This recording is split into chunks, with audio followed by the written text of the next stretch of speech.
Kaixo, guk, Xabi, Denis, Alex eta David gara.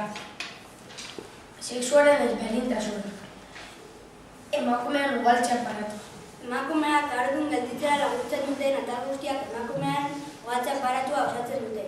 Emakumeen sexu aparatua bi atal ditu, barneko aparatua eta kanpoko. Barneko sexu aparatua ovarioa, falopio, trompa, umetokia eta vaginak dira. Kanpoko sexu aparatua alua da. Ovulotegia abrendola baten forma eta tamaina dute. Lotailu baten bidez umetokira lotuta daude. Haietan ovuloak heltzen dira. Falopio trompak ovulotegi bakoitza umetokiarekin lotzen dute odiak dira. Umetokia organo hutsa eta barrualdean odol-odi ugariko epitelio batez endrometrioaz estalita dago. Epitelio horretan esartzen da ovulo ernaldua.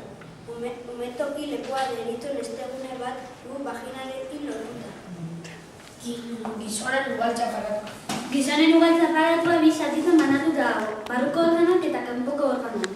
Barrabileak, kodi deferenteak, uretra, semen besikulak eta prostata dira barneko sexu organoak.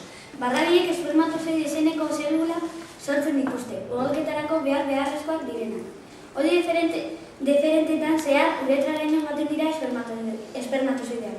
Uretraren bidez berriz kanpora. Semen besikulek eta prostatak ekoizten dute espermatozoideak elikatzen eta garraiatzen dituen likido. Eskroto eta sakila dira kanpoko sexu organoak. Eskrotoa largazalezko zorro bat da eta barrabiak barne hartu eta babesten ditu. Uretrak sakila zehartatzen du barrenak.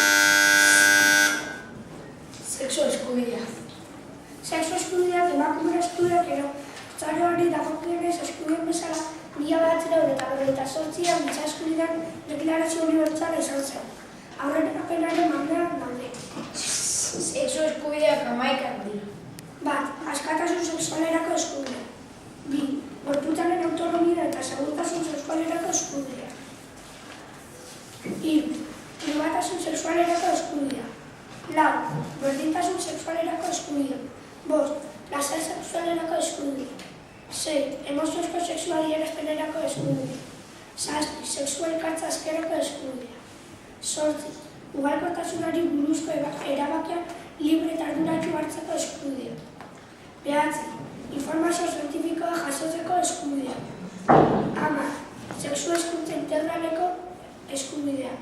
11. Sexu osasunaren arretarako eskubidea. Agur!